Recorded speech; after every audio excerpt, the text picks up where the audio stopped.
Pemirsa, sejumlah buruh kembali menggelar unjuk rasa di depan gedung DPR Republik Indonesia. Massa meminta DPR menghentikan pembahasan RUU Omnibus Law karena dinilai merugikan kesejahteraan buruh.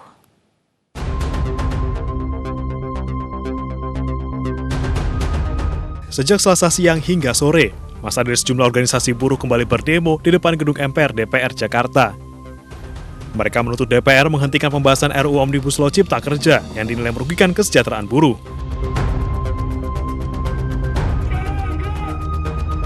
Selain terkait Omnibus Law Cipta Kerja, massa juga meminta para wakil rakyat ikut mencegah PHK buruh besar-besaran di tengah pandemi COVID-19 dan ancaman resesi ekonomi.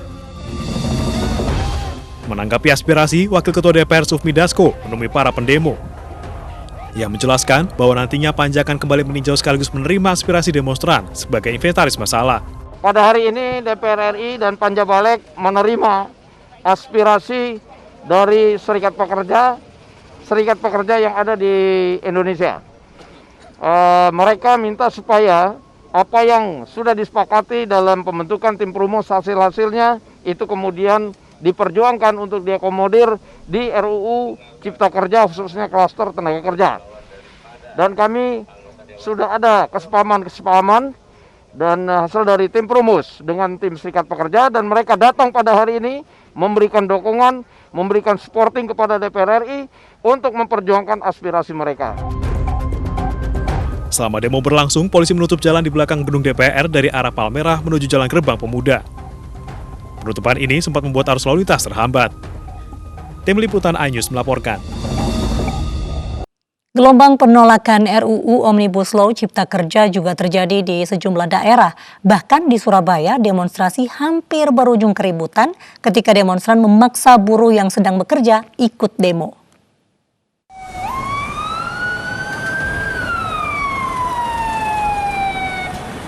Kelompok buruh dari Konfederasi Serikat Pekerja Seluruh Indonesia atau KSPSI Banten konvoi menuju gedung DPR RI Jakarta sejak pagi.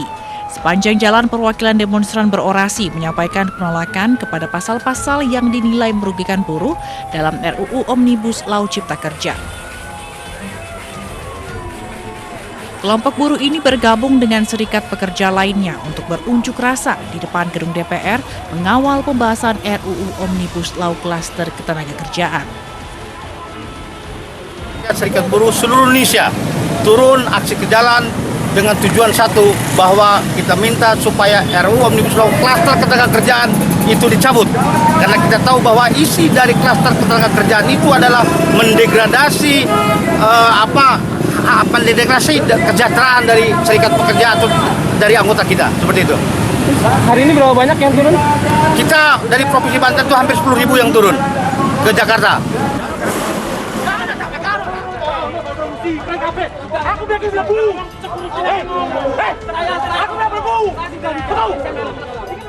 Sementara di kawasan industri Rungkut Siar, Surabaya, Jawa Timur, kelompok buruh yang berunjuk rasa memaksa buruh-buruh yang sedang bekerja untuk ikut berdemo.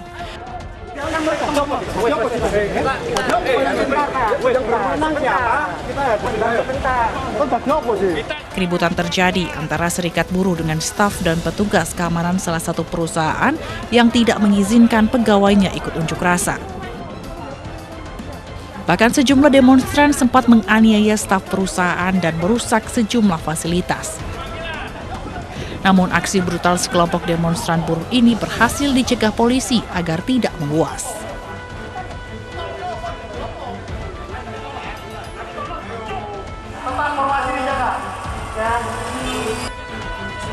Sementara di Medan, unjuk rasa digelar ratusan buruh di depan kantor DPRD Sumatera Utara. Dengan membawa spanduk dan poster, demonstran protes pembahasan RUU Omnibus Law Ciptaker di tengah pandemi COVID-19 yang dinilai berpotensi menyengsarakan kaum pekerja. Namun ada sejumlah buruh yang berunjuk rasa dengan melanggar protokol kesehatan dengan tidak memakai masker. Kontributor iNews melaporkan. Polisi menangkap 7 pelempar molotov kantor PAC PDI Perjuangan Cilengsi, Bogor, Jawa Barat. Sementara sejumlah tersangka lainnya yang diduga turut terlibat masih diburu polisi.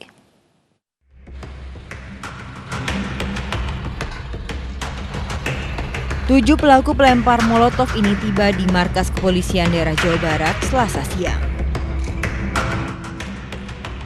Mereka ditangkap di 4 lokasi berbeda di Bogor selama 2 hari. Polisi menyebut setiap pelaku memiliki peran masing-masing dalam pelemparan molotov di kantor pengurus anak cabang PDI Perjuangan Cilengsi, Bogor. 3 sepeda motor dan sejumlah alat bukti disita. Polisi masih memburu terduga pelaku lainnya yang teridentifikasi lewat kamera pengawas dan keterangan saksi serta tersangka. Pelakunya dan menangkap pelakunya ada 7 orang pelaku, nama-namanya ada. Dengan barang bukti ada sepeda motornya, ada 1 bom molotovnya. Tersangka sudah kita tahan dan akan dilakukan penyidikan. Sebelumnya 2 molotov ditemukan di sekretariat PAC PDI Perjuangan di Cilengsi, Bogor, Jawa Barat pada 29 Juli lalu. 1 molotov meledak, sementara 1 lainnya tidak. Dari Bandung, Jawa Barat, Mujib Prayitno, iNews melaporkan. Pemirsa, Polda Metro Jaya menggelar rekonstruksi kasus pembunuhan bos ekspedisi di Kelapa Gading, Jakarta Utara. Fakta terungkap, tersangka Nur Lutfiah, karyawati yang menjadi dalang pembunuhan, berpura-pura kerasukan arwah orang tuanya saat merencanakan pembunuhan. Ditreskrimum Polda Metro Jaya menggelar rekonstruksi pembunuhan bos ekspedisi pelayaran yang terjadi di kawasan Ruko Kelapa Gading, Jakarta Utara, Kamis 13 Agustus lalu. Dalam rekonstruksi, 44 adegan diperagakan oleh 10 tersangka di halaman gedung Resmo Polda Metro Jaya Selasa pagi. Para tersangka memperagakan mulai dari rencana pembunuhan, pembelian senjata, hingga penyerahan uang. Dalam rekonstruksi ini juga terungkap Nur Lutfiah yang merupakan otak pembunuhan bosnya berpura-pura kerasukan arwah orang tuanya untuk meminta bantuan tersangka lain membunuh bosnya sendiri. Mulai dari si otak ya pelakunya di sini NL ini, bagaimana dia mengeluh kepada suami sirinya ya, mulai sejak dari tanggal 20 Maret yang lalu ya, dengan alasan-alasan motifnya dia kenapa sakit hati dengan si korban, juga merasa akan dilapor ke kantor polisi masalah penggelapan pajak yang dilakukan oleh yang dituduhkan kepada NL ini. Terus sampai dia merencanakan mengumpulkan teman-teman semua, itu ada 20 adegan. Selain di halaman Resmo Polda Metro Jaya, rekonstruksi dilanjutkan dengan adegan penembakan di TKP Ruko Kelapa Gading, Jakarta Utara. Kemarin, polisi telah menghadirkan para tersangka yang berjumlah 12 orang setelah mereka ditangkap pada 20 Agustus lalu. Tim Liputan iNews melaporkan. 12 pelaku penembakan di Kelapa Gading, Jakarta ditangkap di Lampung Utara. Polisi menyebut motif dari otak pembunuhan itu karena takut dilaporkan menggelapkan uang pajak perusahaan.